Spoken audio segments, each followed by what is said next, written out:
बहुत समय पहले की बात है। आनंदपुर नामक गांव में एक साधारण सा लड़का अपनी माँ के साथ रहता था। उसके पिता का बचपन में ही देहांत हो गया था। वह अपनी माँ का इकलौता बेटा था। ना उसका कोई भाई था और ना ही कोई बहन। माँ ने बड़े प्यार से उसका नाम ठनठन पाल रखा। ठनठन पाल बहुत ही मेहनती और ईमानदार लड़का था। अब वो धीरे धीरे जवान हो गया था।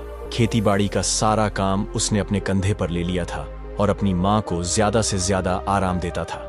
माँ भी अपने बेटे से बहुत खुश रहती थी। ठनठन पाल ने अपनी छोटी सी जमीन के टुकड़े में मेहनत करके काफी धन इकट्ठा कर लिया था।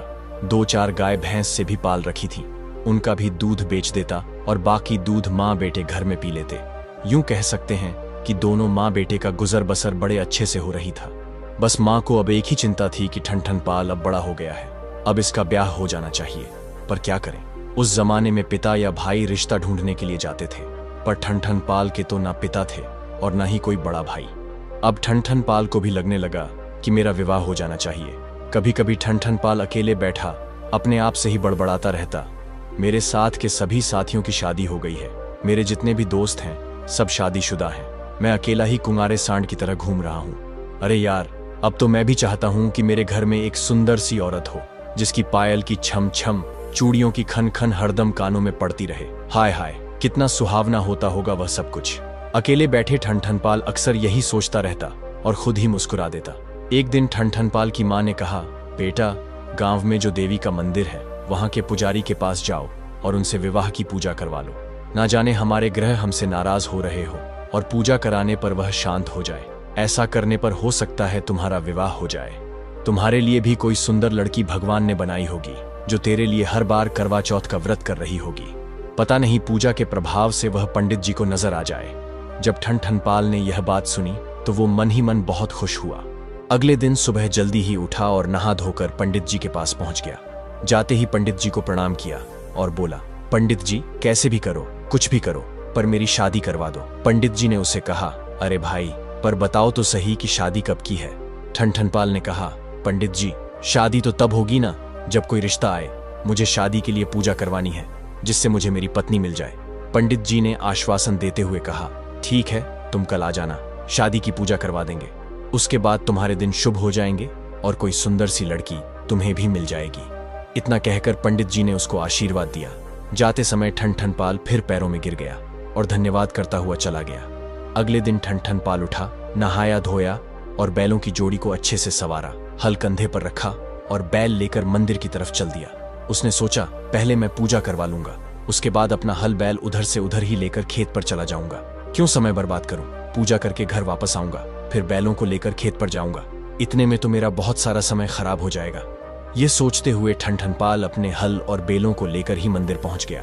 पंडित जी ने देखा तो उस पर बरस पड़े, ये क्या तरीका है, हल और बैल लेकर मंदिर में कौन आता है। तो ठनठन पाल ने उनको सारी व्यथा बता दी कि पंडित जी, मैं समय बर्बाद नहीं करना चाहता, पूजा करवा के इधर से इधर ही खेत पर चला जाऊंगा। पर मंदिर के पंडित जी तो सुनने के लिए तैयार ही नहीं थे। बोले, नहीं नहीं, मंदिर में बैलों का कोई काम नहीं है, जाओ पहले बैलों को घर बांध के आओ और फिर पूजा करना। अब थोड़ी सी दूरी पर ही एक हनुमान मंदिर भी था। वहां का पुजारी खड़े देख रहे था। उन्होंने सोचा, क्यों ना इस भक्त को मैं फंसा लूं और इससे शादी की पूजा करवाने के बदले में मोटी रकम वसूल कर लूं। यही सोचकर उन्होंने ठनठन पाल से कहा, अरे भाई, इधर आ जाओ, हम बैलों के साथ ही पूजा करवा देंगे। ठनठन पाल ने यह सुना तो बोला, क्यों भाई, तुम्हारे भगवान में इतनी क्या शक्ति है। तो पुजारी जी बोला, हमारे हनुमान बाबा में बहुत शक्ति है, वो चाहे तो पता नहीं क्या क्या कर दे। ठनठन पाल बोला, अच्छा, ये शादी ब्याह का मामला है, मैं इस मामले में हनुमान जी पर विश्वास नहीं कर सकता। पुजारी बोला, पर भाई क्यों। ठनठन पाल, अरे पुजारी जी, जिनकी खुद की शादी ना हुई हो वह मेरी शादी क्या करवाएंगे। यह सुनकर वह पुजारी चुप हो गया। इधर देवी मंदिर के पुजारी ने सोचा, इस तरह तो यह जजमान हाथ से निकल जाएंगे, अच्छी खासी दान दक्षिणा मिल जाएगी, क्यों उस पर लात मारूं, इनकी पूजा है, जैसे यह चाहे कर लेंगे। यही सोचकर पंडित जी ने ठनठन पाल से कहा, ठीक है जजमान, आपकी पूजा है, आप जैसे चाहो वैसे कर लो। चलो ठीक है, आप ले आओ बैलों को और बैलों के साथ ही पूजा कर लो। ठनठन पाल ने बैलों की रस्सी हाथ में पकड़ी और मंदिर में जाकर खड़ा हो गया। बैल पीछे खड़े थे। पूजा शुरू हुई, मंत्र उच्चारण हुए, प्रसाद चढ़ा, दान दक्षिणा रखी गई। अंत में पंडित जी ने कहा, जजमान, पूजा समाप्त हुई, अब जरा घंटा बजा दो। ठनठन पाल, जो बैलों की रस्सी पकड़कर खड़ा हुआ था, बोला, ठीक है पंडित जी, आप मेरे बैलों की रस्सी पकड़ो तो मैं घंटा बजा दूं। अब रस्सी पंडित जी को पकड़ा दी और ठन ठन पाल लगा घंटा बजाने। जैसे ही घंटा बजा, घंटे की आवाज सुनकर बैल बिदक गए और दौड़ने लगे। अब बैलों की रस्सी पंडित जी के हाथ में फंस गई।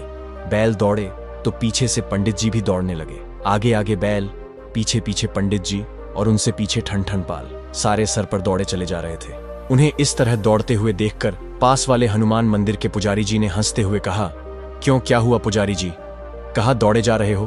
तो पंडित जी बोले, अरे भाई, अभी तूने बस किसी की शादी में फेरे करवाए हैं, अभी तूने किसी की शादी के लिए पूजा नहीं करवाई। अब कुछ दूर जाकर जैसे तैसे पंडित जी का हाथ रस्सी से निकला और पंडित जी जैसे तैसे बचे और सीधा मंदिर की तरफ दौड़ने लगे। वो नहीं चाहते थे कि अब ठन ठन पाल उन्हें किसी और नई मुसीबत में फंसा दे। दौड़ते दौड़ते दूर से ही हाथ हिलाकर बोले, हो गई पूजा, अपने घर जाओ, 1-2 दिन में रिश्ता आ जाएगा। हुआ भी यही। पता नहीं पूजा का प्रताप था या भाग्य के लेख। 2 दिन बाद ही ठन ठन पाल का रिश्ता आ गया। ठन ठन पाल का रिश्ता पक्का हो गया। पूरे गांव में शोर मच गया। सबसे ज्यादा खुश थी ठन ठन पाल की माँ। धान धुलाई और अनाज पिसाई शुरू हो गई। निश्चित समय पर बारात गई और एक सुंदर सी लड़की से ठन ठन पाल का ब्याह हो गया। ब्याह के बाद दुल्हन आई। 2-3 दिन ससुराल में रही और अपने मायके घर चली गई। अब ठन ठन पाल का अपनी पत्नी के बिना घर में मन न लगता। उसे अपनी पत्नी के बिना घर सूना सूना लगता था। एक दिन ठन ठन पाल अपनी माँ से बोला, माँ, शादी के बाद लड़कियां ससुराल में अच्छी लगती हैं, मायके में नहीं। मेरी बीवी को बहुत दिन हो गए हैं, क्यों ना मैं उसे जाकर ले आऊं। शर्माते हुए ठन ठन पाल ने जब यह बात कही तो माँ भी मना न कर पाई और बोली, हाँ बेटा, सही कह रहे हो। बहू जब से गई है घर सूना सूना सा हो गया है। पहले तो हम रहते ही थे, पर अब बहू का जब से घर में वास हुआ है तब से उसके बगैर घर खाली सा लगने लगा है। तू कल ही चला जा और बहू को ले आ। मैं आज ही खबर भिजवा देती हूँ बहू के मायके में कि कल मेरा बेटा बहू को लेने आ रहा है। यह सुनकर तो मानो ठन ठन पाल की खुशी का कोई ठिकाना न रहा। पूरी रात उसको नींद नहीं आई। अगले दिन ठन ठन पाल सवेरे जल्दी उठकर नहाया धोया और बैलगाड़ी लेकर अपनी घरवाली को लेने चल दिया। पहले कोई यातायात के ज्यादा साधन तो होते नहीं थे। लोग अपनी बैलगाड़ी से ही आते जाते थे। शाम होते होते ही ठन ठन पाल अपनी ससुराल पहुंच गया। ससुराल में ठन ठन पाल का जोरदार स्वागत हुआ। चूल्हा जला, खूब इंतजाम होने लगा। पूरी पकवान बनने लगे। उसकी बीवी की बहनों ने तरह तरह के व्यंजन बनाए। पूरी, सब्जी, हलवा। अब पूरी छोटी छोटी बनी थी। ठन ठन पाल जैसे ही खाना खाने बैठा तो उसने देखा कि बहुत छोटी छोटी पूरियां हैं। उसकी माँ तो बड़ी बड़ी रोटी बनाती थी जिनके 4 टुकड़े करके वह खाता था। अब उसने देखा छोटी छोटी पूरियां हैं तो एक एक पूरी पर सब्जी रखता और ऐसे ही निकल जाता। सालियों ने जब यह देखा तो वे उसका खूब मजाक उड़ाने लगी और हंसी मजाक करने लगी। अब ठन ठन पाल की बीवी को यह सब अच्छा ना लग रहा था कि उसका पति इस तरह बुद्धूपन से खाना खाए। वह थोड़ी पढ़ी लिखी समझदार थी तो उसे यह हरकत अच्छी ना लग रही थी। चूल्हे पर पूरियां बनाते हुए वह इस बात का इंतजार कर रही थी कि ठन ठन पाल कब उसकी तरफ देखे और कब वो उसको इशारा करे। संयोग से ठन ठन पाल की नजरें अपनी बीवी से मिली तो उसकी बीवी ने हाथ के इशारे से 2 उंगलियां ऊपर करके उसे समझाया कि अरे भले आदमी, कम से कम एक पूरी के 2 टुकड़े तो कर। ठन ठन पाल बेचारा सीधा आदमी, उसे लगा कि बीवी बोल रही है कि एक एक नहीं 2-2 खा। अब उसने 2-2 पूरियां ली, एक पर सब्जी रखी और दूसरी को उसके ऊपर रखा और 2-2 पूरियां एक साथ खाने लगा। सालियों ने जब यह देखा तो जोर जोर से हंसने लगी। अब उसकी पत्नी को और ज्यादा गुस्सा आ गया। माथे में हाथ मारकर सोचने लगी, हे भगवान, कैसा निरा बुद्धू आदमी पल्ले पड़ा है, इसे तो खाने तक की तमीज नहीं है। ठन ठन पाल ने जब उसको माथे में हाथ मारते देखा तो उसने समझा कि यह बोल रही है यानी तू ऐसे ही खा ले जैसे पहले खा रहा था, कम से कम एक एक पूरी तो खा रहा था, अब तो तूने हद ही कर दी। ठन ठन पाल ठहरा सीधा आदमी, उसे अपनी बीवी का एक भी इशारा समझ नहीं आ रहा था। ढेर सारा खाना खाकर ठन पाल की भूख अब खत्म हो गई थी। बीवी परेशान थी, हे भगवान ना, इसे खाना आता और खाता भी है तो कितना सारा है। ठन ठन पाल उठा और बिस्तर लगा हुआ था, जाकर सो गया। अगले दिन ठन ठन पाल अपनी बीवी को विदा कराकर जैसे चलने को हुआ तो सालियों ने मजाक में कहा, जीजा जी जा तो रहे हो, रास्ते में मेला लगा है, हमारी बहन को जरा मेला दिखाते हुए ले जाना। ठन ठन पाल ने हाँ में सिर हिलाया और अपनी बीवी को विदा करवाकर वहां से चल दिया।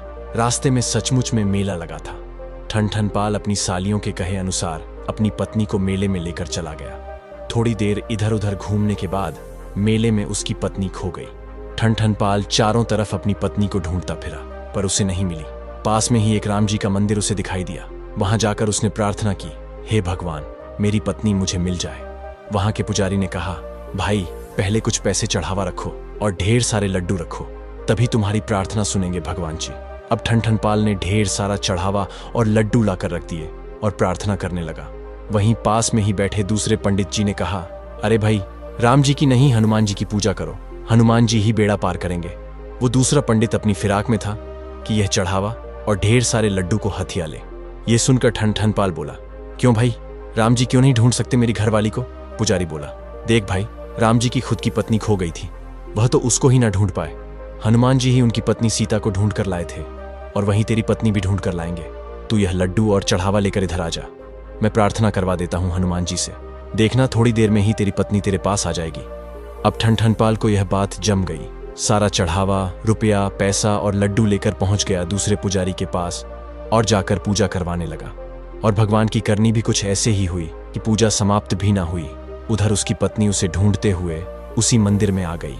अब ठनठनपाल को तो हनुमान जी पर बड़ा ही विश्वास हो गया, सो उसने हनुमान जी को बहुत बहुत धन्यवाद दिया और अपनी पत्नी को साथ लेकर घर आ गया।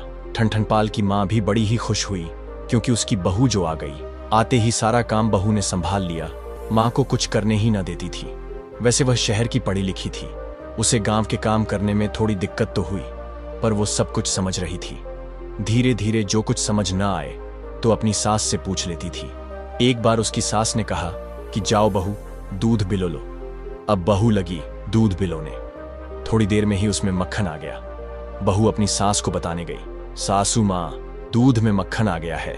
ये सुनते ही सास कहने लगी, राम राम राम राम, क्या बोल रही है, ऐसे नहीं कहते।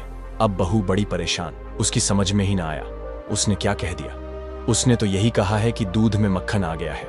अब सास ने बात को सिकोड़ते हुए कहा, अरे बहू, ये नाम आज के बाद दोबारा मत लेना, क्योंकि मक्खन लाल तुम्हारे ससुर का नाम था। बहू बड़ी ही परेशान हुई, भाई बड़े अजीब अजीब नाम है इस गांव में सबके।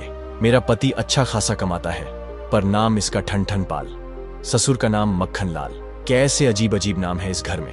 अगले दिन बहू फिर से दूध बिलोने लगी। जैसे ही मक्खन आया, अपनी सास को फिर जाकर बोली कि सासू माँ, दूध में मक्खन। इतना कहते ही रुक गई और कुछ सोचकर बोली, सासू माँ, दूध में ससुर जी आ गए हैं, चलकर निकाल दो।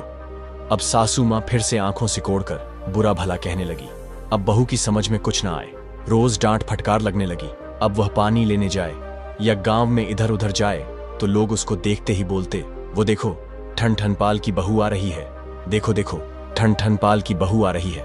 उसे यह सुनकर बिल्कुल भी अच्छा नहीं लगता कि उसे लोग ठनठनपाल की बहू बुलाते हैं। उसने अपने पति से कहा कि अपना नाम बदलो, मुझे यह नाम अच्छा नहीं लगता, यह भी कोई नाम है, इतना अच्छा खासा कमाते हो और नाम रखा है ठनठनपाल। पता है ठनठनपाल किसको कहते हैं? जिसके पास कुछ भी नहीं होता उसको कहते हैं ठनठनपाल। मेरे तो भाग्य ही फूटे थे जो तुमसे मेरी शादी हो गई। ठनठनपाल ने उसको बहुत समझाया। अरे भाग्यवान, नाम में क्या रखा है, नाम तो ऐसे ही लोगों को पुकारने के लिए रख देते हैं, नाम का जिंदगी पर कोई प्रभाव नहीं होता। पर उसकी पत्नी तो अपनी ही हट पकड़ी रही। अब ठनठनपाल को गुस्सा आ गया, अगर तुझे मेरे नाम से अच्छे नाम वाले लोग मिल जाए तो तू बेशक चली जा, मैं तुझे नहीं रोकूंगा, और अगर यह नाम की पहेली तेरी समझ में ना आए तो तू वापस आ जाना। अब उसकी घरवाली गुस्सा होकर घर छोड़कर चल दी। रास्ते में उसे एक छोटी सी लड़की मिली जो कि लकड़ी बीन रही थी, फटे पुराने कपड़े पहन रखे थे। अब ठनठनपाल की पत्नी ने उससे पूछा, बेटी तुम ये क्या कर रही हो और तुम्हारा नाम क्या है? उस लड़की ने कहा, मेरा नाम लक्ष्मी है। ठनठनपाल की पत्नी सोचने लगी, लक्ष्मी और लकड़ी बीन रही है, ये क्या अजीब बात है। वो सोचते हुए आगे बढ़ी तो उसे एक भूसे की बैलगाड़ी ले जाता हुआ एक आदमी मिला। उस आदमी से उसने रास्ता पूछा और रास्ता पूछकर बोली, भैया तुम्हारा नाम क्या है? तो उस आदमी ने कहा, मेरा नाम धनपाल है। वह सोच में डूब गई, बैलगाड़ी में भूसा लोड हो रहा है और नाम है धनपाल। थोड़ा आगे बढ़ी तो एक शव यात्रा जा रही थी। उसने उन लोगों से पूछा, भैया क्या हुआ इनको और क्या नाम था इनका? लोगों ने कहा, बड़े अच्छे आदमी थे बेचारे, नाम था अमर सिंह। बस वहीं से ठनठनपाल की पत्नी वापस लौट आई और घर की दहलीज पर जैसे ही कदम रखा तो ठनठनपाल ने कहा, अरे भाग्यवान लौट आई, तुम तो गुस्सा होकर जा रही थी, फिर वापस कैसे आ गई?